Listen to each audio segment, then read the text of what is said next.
کہ مجھے جو بنا ہوا آگ سے خود نہیں بنا ہوں، آپ ہی نے مجھے آگ سے بنایا ہے اور آپ ہی نے ان کو مٹی سے بنایا ہے، پھر بھی کہہ رہا انا خیر من۔ ارے بھی بہتر کیسے تم ہو گئے؟ اللہ جس کو بہتر بنائیں گے وہ بہتر ہوگا نا۔ حضرت آدم علیہ السلام کو اللہ بہتر بنانا چاہ رہے ہیں، ان کو افضل بنانا چاہ رہے ہیں۔ خلافت، امارت، نبوت، امامت، یہ سب اللہ رب العزت حضرت آدم کو دینا چاہ رہے ہو، اور تم کرو کہ انصاف نہیں ہو رہا ہمارے ساتھ، میں تو بہت پرانا ہوں۔ بڑی خطرناک بات ہے میرے دوستو۔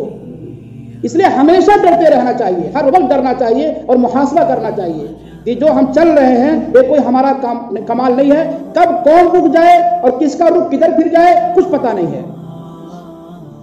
کچھ پتہ نہیں ہے، کتنے لوگ آئے اور گئے۔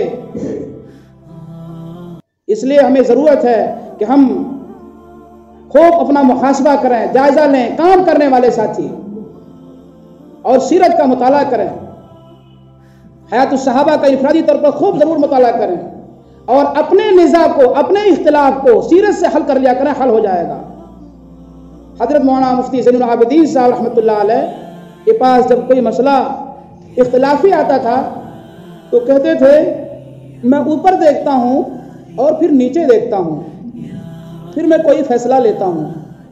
اوپر میں سیرت کو دیکھتا ہوں اور نیچے مولانا الیاس اور مولانا یوسف رحمہم اللہ کو دیکھتا ہوں، تب میں کچھ رائے دیتا ہوں، کیونکہ ان دونوں باپ بیٹوں نے قسم کھا رکھی ہے کہ سیرت سے نیچے کوئی بات چلانی ہی نہیں ہے، سیرت سے نیچے کوئی بات چلانی ہی نہیں ہے۔ آج وہ کرسی کا امتیاز ہے، آج اس کرسی کا امتیاز ہے، ان بزرگوں کی قربانی ہے کہ سیرت سے ہٹ کر کوئی بات چلتی ہی نہیں وہاں۔ آج بھی حضرت یہی کہتے رہتے ہیں کہ ہم کو سیرت سے جڑنا ہے، سیرت سے جڑنا ہے، کوئی شخصیت سازی یہاں نہیں ہے، کوئی یہاں وحدہ نہیں ہے، کوئی یہاں الیکشن نہیں ہے، بس مشورہ ہے، ایک کام کی ترتیب ہے، ایک قربانی مانگی جا رہی ہے، اسی سے امت کو جوڑنا ہے، کسی چیز سے نہیں جوڑنا ہے۔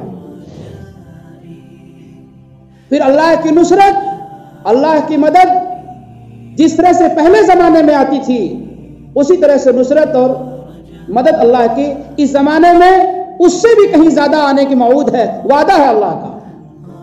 یہ خندق کے جو واقعہ پڑھتے ہیں، سخت سردی کے زمانے میں خندق کی کھدائی ہوئی ہے، صحابہ کرام کس جانفشانی سے خندق کی کھدائی کیے ہیں کہ مکمل کپڑے بھی نہیں ہوتے تھے، کھانے کا نظم بھی نہیں ہوتا تھا۔ آج سب کچھ ہے، پھر بھی شکایت یہ ہے کہ ہمارے پاس کچھ بھی نہیں ہے، اور وہاں کچھ بھی نہیں تھا جب بھی شکایت نہیں ہوتی تھی کہ ہمارے پاس کچھ نہیں ہے۔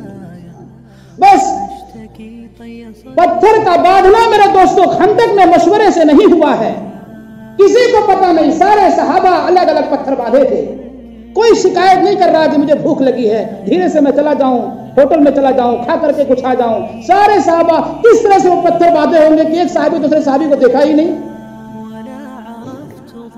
یہ بعد میں راز پھاش ہوا، اور حضور اکرم علیہ السلام نے اپنے پیٹ پر 2 پتھر باندھے، کسی صحابی نے نہیں دیکھا، کس طرح سے کام کرتے تھے چھپ کر کے۔ اور یہ آج ہم تک جان گئے، آج سنگی مسجد میں بات ہو رہی ہے اور قیامت تک ہوتی رہے گی کہ صحابہ نے اپنے پیٹوں پر پتھر باندھا ہے۔ اس استقامت، اس خلوص اللہیت کے ساتھ صحابہ کام کرتے تھے، بڑے بھی چھوٹے بھی مل کر ایک دوسرے کے ساتھ جس طرح سے کام ہوا ہے۔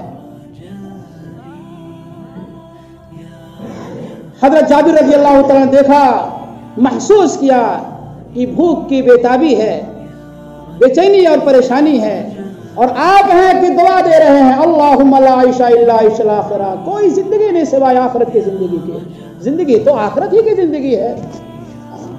اللہم اغفر الانصار والمہاجرہ، اے اللہ اس انصار کی اور مہاجر کی مغفرت فرما دیجئے۔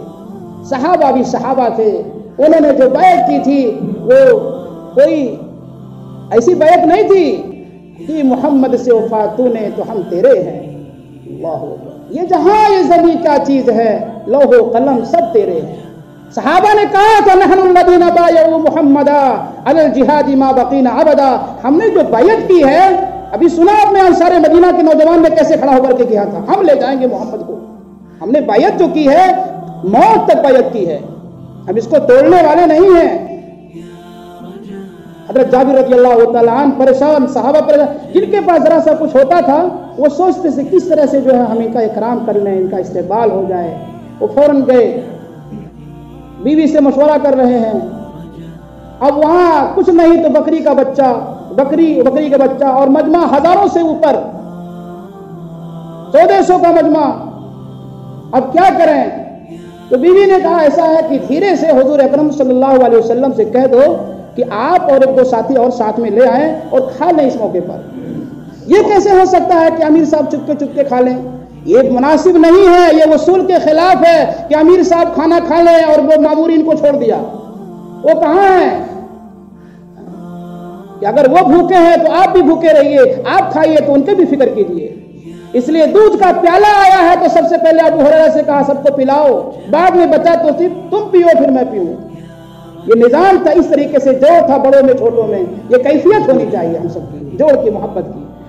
کھانے کے اندر جہاں بے احترامی ہوتی ہے ساتھی وہیں ٹوٹتے ہیں، اور یہی امتحان ہوتا ہے، یہی امتحان ہوتا ہے۔ اس لیے اصول ہے، آپ نے دھیرے سے کان میں کہا، بس اللہ کی نصرت، اب اللہ کی ذات سے فائدہ اٹھانا، استفادہ کرنا ہے۔